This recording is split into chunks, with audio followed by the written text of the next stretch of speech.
Good morning, gang. Let's take a quick look at what you're going to be doing for your levels of development writing assessment.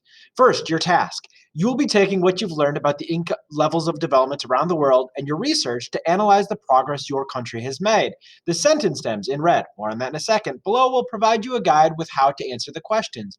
Your answer should be typed in the green text boxes, but please feel free to write in a way that will use your voice rather than mine. You do not need to use the sentence stems or prompts. They are simply there if needed. Please take a look at this finished example before you begin. So we're going to open that up. A couple of things. One, you're going to notice a similar structure. There's three parts to this writing assessment. Each part should be about a paragraph, a nice beefy big paragraph, 6 to 8 sentences full of robust detail and great writing is what we're looking for here. And we're going to be breaking this down over the course of 3 days. So don't freak out. And you'll notice, let's just take a look at part one, for example. It starts with kind of some background info, any specific directions, links, videos, watch them, right? They are there because you are not here. I am not here. And so those videos are there to provide you with extra detail, extra examples on what to do. So please, please, please start there and watch those. Click those links. They're there for your benefit. Then in the red, you will notice in each section, there are these red parts. You don't need to do anything with them. What they are, though, is they are prompts. They are examples. They are sentence stems, basically, that will teach you or guide you in terms of how to structure your writing. So, for example, this one, it says, in 1950, country was at level what? Life expectancy was blank. GDP per capita was blank. There's some blanks for you to fill in. The blanks should be specific to your chosen country. Remember, you chose one: Colombia, Mexico, Nigeria, Romania, or South Korea. It should be one of those 5 countries that you picked and you've already done the research on. And you've already got the notes here, so you shouldn't really have to do any research. You're just taking the work that you did last week and putting it into place here. And again, the work in red, you don't need to do anything. You could, in fact, just delete this and just focus directly on the writing prompt itself, because that is the actual task. And then all of your typing, all of your writing should be done in the green text box, because in fact, what you're going to do when you're done, you're going to delete everything that isn't in green, because that's really all I'm going to be focused on. So whatever you do here in red, I'm not going to be grading that. I'm not going to be evaluating that. Only what you do in green. This is here as almost like an outline for you to use or not. It's up to you. And so just briefly before we look at the example, I just want to go over the directions for each of these 3 parts, and then we'll take a look at the example. Again, jump around, watch this video, use what you need to help you be successful here. So part one, the past. First, use the blanks below to determine what level, 1, 2, 3, 4, your country was in 1950. Also, their GDP per capita and their life expectancy. I've got a link here that shows you what to do, but basically you click the link for your country, it takes you out to Gapminder. You are going to then go out into Gapminder and you're going to go back to 1950 using the time slider. And again, all of this is explained for you. It starts here in 1950. All of that's explained, but then the writing prompt. Based on your understanding of Han's income levels, describe what daily life was like in 1950. Here's the prompt. You would type your text here. So again, you're just traveling back in time and you're focusing 70-ish years ago. What was life like? What was the level that they were at? And then also just what was daily life like? Again, that should be based on your notes from the 4 income levels that you took last week. That's part one.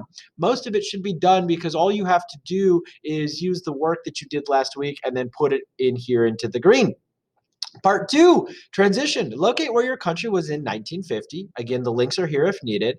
Then click play to observe the change your country makes from 1950 to the present day. Be prepared to describe the change your country has made in this next section. Writing prompt. Explain the change your country makes from 1950 to the present day. Identify changes in their development level, GDP per capita, and life expectancy. Describe what daily life is probably like in the present day. So again, here, now you're going to be looking at how your country has changed over the past 70 years. There is a video here that will explain that. Please watch that video, because not only do I show you how to do this, but I talk through kind of the key things you should be looking for. In the red, you have your sentence stem that you can use to help structure your writing. But again, you could also delete the work in the red and just focused on the green. But the key here is you're talking about how they went from a level whatever in 1950 to a level whatever today in 1970. You're noting and describing those changes. Then part 3. Levels don't tell the whole story. As we know, there are multiple stories to be told in any country. We know that not all families in a country live at the same level of development. Focus on one of the 2 families you researched. This should have been done last week on that levels of development handout. You pick one of the 5 countries and you filled out that handout using Dollar Street. If you didn't do that, you're going to have to go back and finish that up because that's super important for this part. Choose a family that is not typical or at the same level as your country overall. So, for example, let's say your country is now at a level 3. Try and find a family that you feel lives pretty well off, like at a level 4 or above your level in your country, or maybe a country that is less, a family that is less well off, at like a level 1 or a level 2. Use your best guess about whether or not they're better or worse. The family you choose from Dollar Street probably doesn't match what you described in the previous paragraph. So you're looking back to part 2 and you're describing, kind of life today in your country. And so the family that you're going to focus on in level 3 probably is going to be living differently, better off or worse off than what you talked about in level 2. Writing prompt. Choose a family that is not typical and at the same level as your country. Describe the standard of living and how it differs from your country overall. Here again in red, there is kind of a sentence stem that you can use to structure your writing, but you could also delete all of that and typing it in the green.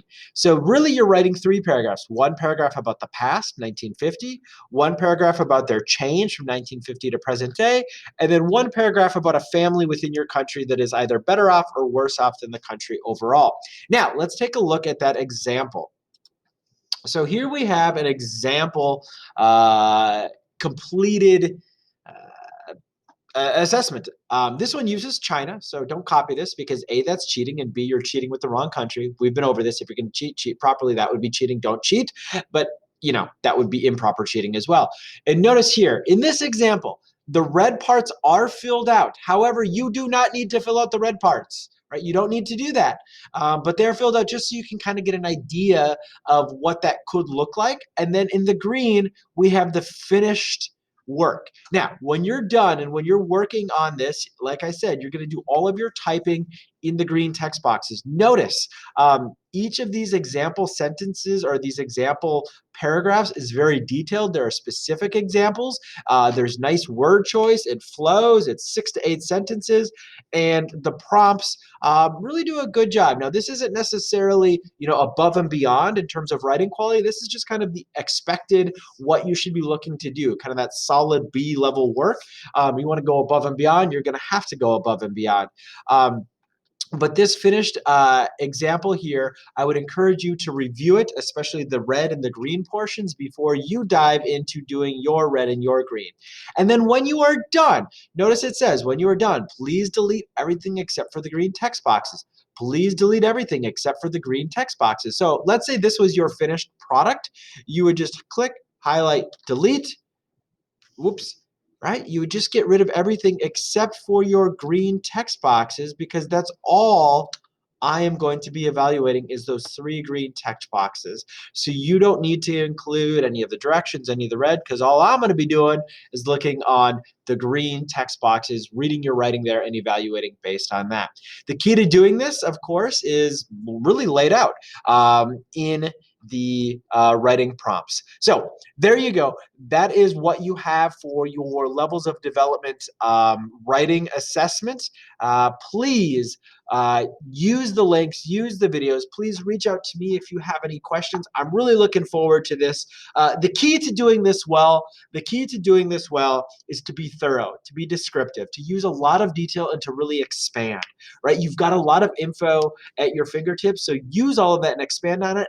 And tell the story of your country. Tell the story from 1950 to present day, and then be sure to be telling not just a single story about your country, but multiple stories. It's one thing from the country go here in 1950 to here in 1970, but what about the other families living within your country? Be sure to tell those multiple stories as well. Hope you enjoy this. Have some fun. Hope you're doing well. I will talk to you later. See ya.